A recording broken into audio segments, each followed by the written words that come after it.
It's time to get that flu shot. We have details about 2 upcoming vaccination clinics, and we chat with Barnstable Police Chief Paul McDonald on this episode of Barnstable Today. It's Tuesday, October 11th, 2016. I'm Sarah Mantle.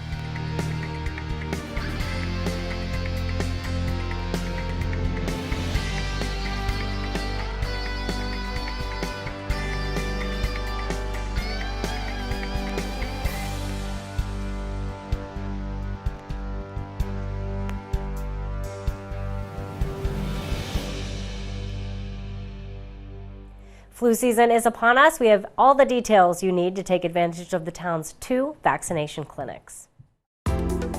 It's that time of year again. As the cold weather approaches, it's time to think about protecting yourself against the flu.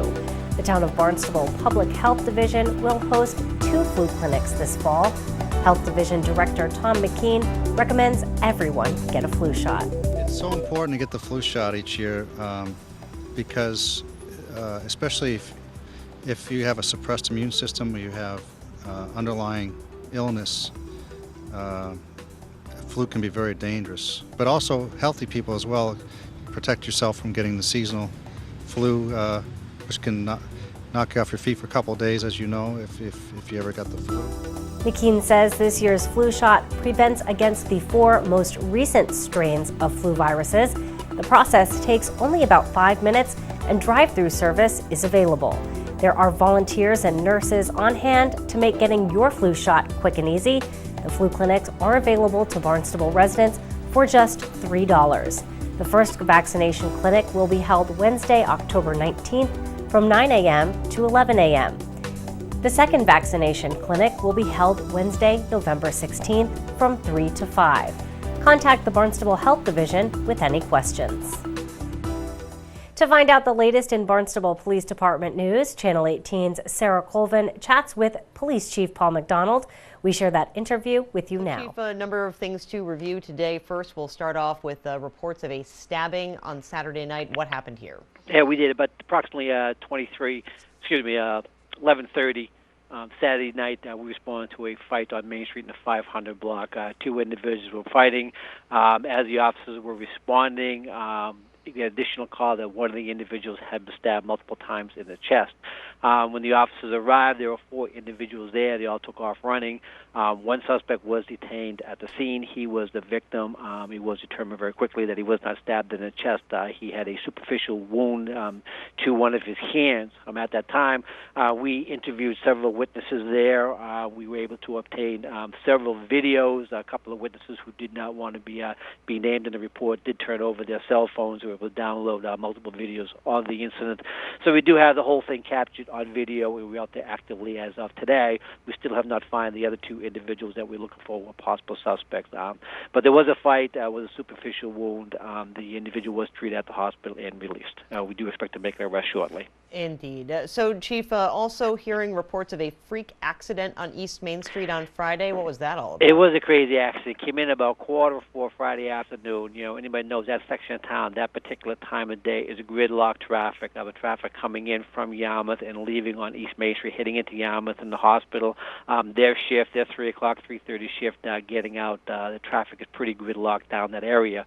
But a vehicle coming up Camp Street towards Hyannis, for whatever reason, did not stop at the stop sign, barreled right through the intersection, hit a car broadside, knocking the car on his roof, and as the vehicle slid across the road, it hit an innocent civilian who just happened to be walking down East Main Street on the sidewalk. All told, 7 individuals were transported to Cape Cod Hospital. The most serious one injured was the pedestrian, but they are all expected to make full recovery and released. The individual on Cedar Street who caused the incident, he was cited for failing to use care and caution, and the individual that they hit and the cutoff flipped over was an unlicensed operator, so that individual was also cited. Any idea as to what caused the accident? Was it just driver error? Was there some sort of a medical condition? Do we know what was going on? It was just driver error, not paying attention. Apparently they said they did not see the stop sign, but if you can see the stop sign, you certainly should be able to see the line of traffic that stopped dead in the street. I mean, the vehicles were not even moving. The whole intersection was just blocked, and they just barreled through. So obviously they were not paying attention. It definitely would be driver error. Indeed. Chief, Lieutenant Governor Karen Polito is coming to town today. A couple of stops. One of them she is making here at Town Hall, I believe, to talk a little bit about the issue of homelessness. Tell me a little bit about what you know about the Lieutenant Governor's visit. She's coming at 10:45, and this is probably a follow-up visit from last time she was down here back in February when she came down, and the whole sole topic of her discussion was the homeless problems in downtown Hyannis, how it's affecting the quality of life for the residents and merchants along Main Street, Hyannis.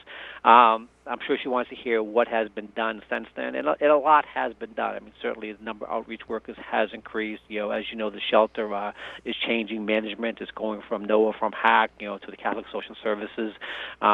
We've certainly changed the way we patrol and what we do on Main Street, Hyannis. So there have been a number of improvements made, but there still is a long way to go. We want to find out exactly what the social service is going to do and how they're going to be running the shelter, but what the state can do to help us. We know the state was they played a huge role, and so Catholic Social Services coming and take that over because they have the experience down in Fall River in Taunton. But what else can they do? We know we need additional beds for those who are suffering from alcohol or drug addiction. We know we need additional beds for individuals suffering from mental health. We know the voucher system. Even though some of the social service agencies down here, they have vouchers, but the vouchers are not enough money to pay for the rent, for the going rent down here in the Cape and the Hyannis area. So all those issues have to be addressed, and I think that's going to be a topic of discussion today. Absolutely, Chief, and certainly important to make sure the lines of communication between what's happening here in Hyannis and how the state can help fund those initiatives. Very important. In terms of kind of taking a look at where we are in the homeless population, the homeless issue, are we seeing an improvement, or are we kind of steady in terms of the issue? I can only speak on our behalf. Our numbers are down. We're out there, and the way everybody has changed the way they do business. There are no more camps out there. The camps are a priority to us, and we are constantly checking them.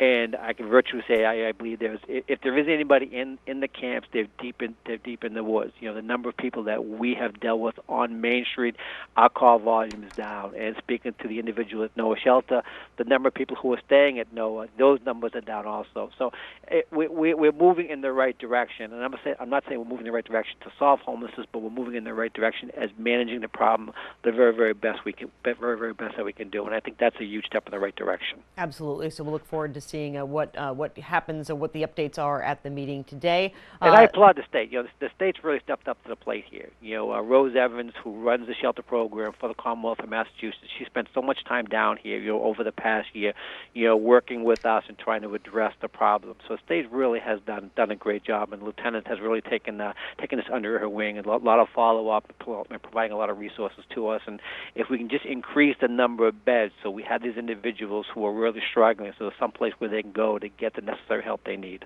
Absolutely, and I think finding that bridge between staying at the temporary shelter and really making sure that there are the resources available to help these folks transition, because it's not as simple as just building housing and putting them in there. There's a lot of kind of transitional help that's needed in between being on the streets and being able to fend for yourself and take care of yourself. Absolutely. Some of these people, they have no life skills whatsoever. They have no idea how to take care of themselves. Those are the individuals that need that specialized help. Absolutely. So, Chief, and obviously kudos to you and the department for all of the attention that you've paid to this important issue here in our town. CSO's last day. Tell me a little bit about this. CSO last day was yesterday. The kids, a couple of them, as of Labor Day, we went from 6 down to 4, and then the last 4 individuals, their last day was Sunday and Monday, respectively, and they did a great job. We're really going to miss them. We're now going to evaluate the program, see how well it did, talk to BID, talk to Hyannis Chamber of Commerce, talk to business merchants on Main Street, talk to the social services and the shelter people, to see what we can do a little bit better next year, see what we have to change. But one big change we're looking for, if the town is willing to continue the program, is we'd like to extend it down to the west end of Main Street. We pretty much concentrated from High School Road east up to the transportation center. Next year, we'd like to add a couple of additional CSOs and extend it down to the west end of Main Street also. But all in all, from numbers that we see and the feedback that we've got, it was a complete success. Well, be sure to tune into our hour-long news program, Barnstable This Morning, weekdays at 8 a.m. On tomorrow's show, we will find out what's happening at the Barnstable Senior Center. We'll chat with Town Manager Mark Ells. Plus, we'll have all the news and information you need. For Barnstable Today, I'm Sarah Mantle.